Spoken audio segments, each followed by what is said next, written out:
दुनिया की तमाम छोटी और बड़ी खबरों के लिए हमारे चैनल को सब्सक्राइब करना न भूलें और बेल का बटन जरूर दबाएं।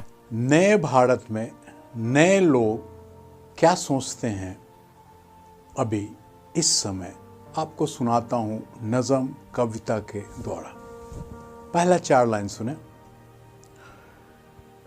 सूरज को पश्चिम से निकाला जा रहा है, सूरज को पश्चिम से निकाला जा रहा है, चांद पे दिया जलाया जा रहा है, दिया में तेल अंबानी का डाला जा रहा है, सूरज पे अदानी को भेजा जा रहा है। अब आप पूछेंगे कि अदानी को सूरज पे क्यों भेजा जा रहा है? इसलिए कि अभी अभी अदानी साहब को 67,000 करोड़ का हिंदुस्तान में सोलर पावर लगाने का कॉन्ट्रैक्ट मिला है।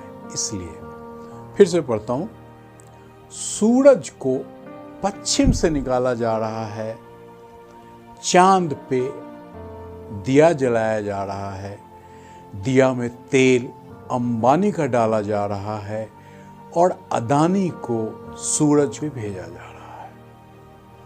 अब आगे बढ़ते हैं, आगे बताते हैं हमारे देश की कानून व्यवस्था। कानून और कोर्ट को अब धन बल के सहारे चलाया जा रहा है। कानून और कोर्ट को धन बल के सहारे चलाया जा रहा है। ये हम नहीं कह रहे हैं, देश के पूर्व न्यायाधीशों के द्वारा ही कहा जा रहा है। सुप्रीम कोर्ट का अभी आपने सुना होगा, जस्टिस गुप्ता ने जो कहा था, ये उसी पे है ये। अब आते हैं, बैंक से कर्जा लेना हमारे लिए कितना आसान है, मुश्किल है, उस पे 2 लाइन। बिना गारंटी के बड़े बड़े कर्जदारों को ही कर्जा दिया जा रहा है। बिना गारंटी के, अब आप समझ गए होंगे, बिना गारंटी के बड़े बड़े कर्जदारों को ही कर्जा दिया जा रहा है। फिर उसी व्यापारी को देश से भगाया जा रहा है। अब आते हैं, जब ये सब हो ही गया तो बहुत ज्वलनशील मुद्दा है हिंदू मुसलमान का, उस पे 2 लाइन सुनाता हूं आपको। देश के हिंदू मुसलमान को आपस में लड़ाकर, देश के हिंदू मुसलमान को आपस में लड़ाकर नफरत की सियासत से सत्ता को हथियाया जा रहा है। आप खुद समझदार हैं, आप लोग समझ गए होंगे कि कौन सी सत्ता किसने हथियाई।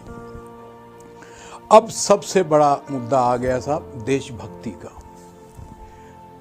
देशभक्ति का परिभाषा भी बदलने की कोशिश की जा रही है। देशभक्ति की परिभाषा को भी अब बदला जा रहा है। देशभक्ति की परिभाषा को भी अब बदला जा रहा है। इसलिए राष्ट्रपिता महात्मा गांधी को भी जिंदा कर कर के गोली मारा जा रहा है। देशभक्ति की परिभाषा को भी बदला जा रहा है। इसलिए राष्ट्रपिता महात्मा गांधी को जिंदा कर कर के गोली मारा जा रहा है। हर चीज को जुमलों में ढाला जा रहा है। इसलिए कोरोना का इलाज भी गौमूत्र और गोबर में ढूंढा जा रहा है। अब आ जाइए साहब, जो अभी मजदूरों की बेबसी हुई है रोड पे, सड़क पर हमारी बेबसी, या जिसे मौत भी कहें, सड़क पर हमारी बेबसी किसी टीवी चैनल पर नहीं दिखाया जा रहा है। सड़क पर हमारी बेबसी किसी टीवी चैनल पर नहीं दिखाया जा रहा है। वहीं दूसरी तरफ करोड़ों के खर्चों से किसी पे फूल बरसाया जा रहा है। महिला सशक्तिकरण पे अब आते हैं। महिला का क्या हाल है, मेरे ख्याल में इससे बुरा हाल हमने तो नहीं देखा। मेरी उम्र 58-60 साल है, आपको 2 लाइन सुनाता हूं इसमें। महिला सशस्त्रीकरण के ज़माने में महिलाओं को सड़क किनारे प्रसव के लिए मजबूर किया जा रहा है।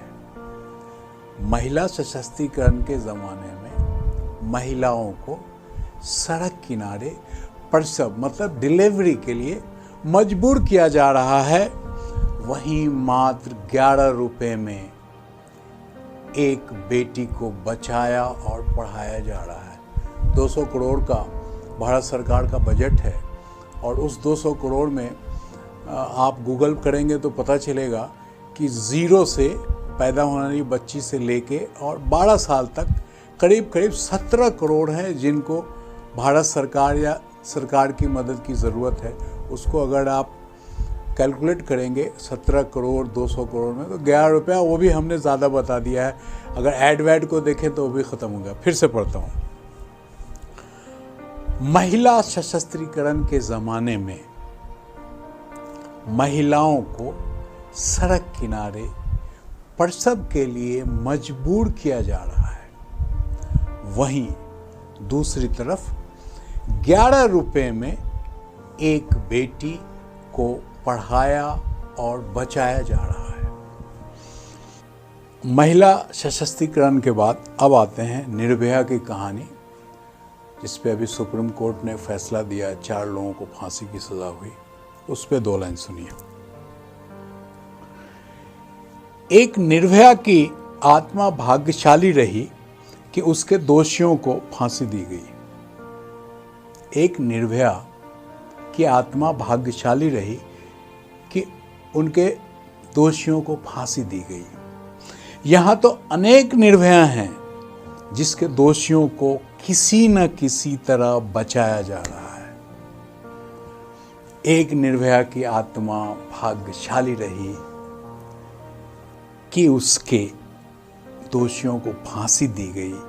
यहाँ तो अनेक निर्भया हैं जिसके दोषियों को कहीं न कहीं बचाया जा रहा है। अब आते हैं अपनी अर्थव्यवस्था के साथ साथ पड़ोसी की अर्थव्यवस्था पर। अपनी अर्थव्यवस्था को खत्म कर पड़ोसी देश को आत्मनिर्भर बनाया जा रहा है।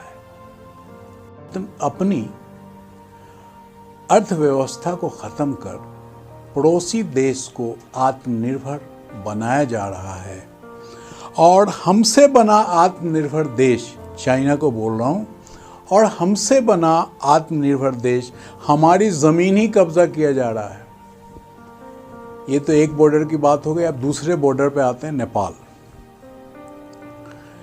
गंभीर से गंभीर मुद्दे को भी कितना सरल बनाकर बोला जा रहा है। गंभीर से गंभीर मुद्दे को भी कितना सरल बनाकर बोला जा रहा है, जबकि चौकीदारी करने वाला देश भी हमें आंख दिखा रहा है। अभी हमारे यहाँ बॉर्डर पे, नेपाल बॉर्डर पे एक गोलीबारी हुई थी, एक हमारे जवान शहीद हुए थे। उस पे दोबारा पढ़ता हूँ। गंभीर से गंभीर मुद्दे को भी कितना सरल बनाकर बोला जा रहा है, जबकि चौकीदारी करने वाला देश भी हमें आंखें दिखा रहा है।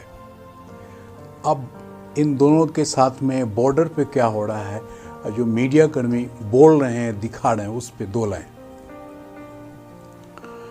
लगी है आग बॉर्डर पे जिसे सिर्फ झड़प बताया जा रहा है। लगी है आग बॉर्डर पे जिसे सिर्फ झड़प बताया जा रहा है। सीमा पर हुए शहीदों को ही कुछ मीडिया द्वारा दोषी ठहराया जा रहा है। आज तक की एक एंकर हैं, उन्होंने हमारे जवान को ही पूरा मत दिया कि नहीं साहब, उनकी वजह से ये शहादत हुई। सवाल उठाना कि चीनी सेना हमारे जमीन पर आ गई और हम सोते रहे, ये सरकार पर सवाल नहीं होता है, ये सेना पर ही सवाल होता है, क्योंकि पेट्रोलिंग की ड्यूटी सरकार की नहीं होती है, सेना की होती है। अब आखिर में हम ही हैं अर्थव्यवस्था की नींव की ईंट। हम ही हैं अर्थव्यवस्था के नींव की ईंट ए कैफी, लेकिन हमें ही सबसे ज्यादा सताया जा रहा है। हम ही हैं अर्थव्यवस्था के नींव की ईंट ए कैफी, लेकिन हमें ही सबसे ज़्यादा सताया जा रहा है। सूरज को पश्चिम से निकाला जा रहा है, चांद पे दिया जलाया जा रहा है, दिए में तेल अंबानी का डाला जा रहा है, सूरज पे अदानी को भेजा जा रहा है। अगर आपको ये पसंद आए तो इसे लाइक करें, आगे फॉरवर्ड करें और आप अपना कमेंट ज़रूर भेजें। Thank you very much. आप देख रहे हैं देश लाइव, देश की आवाज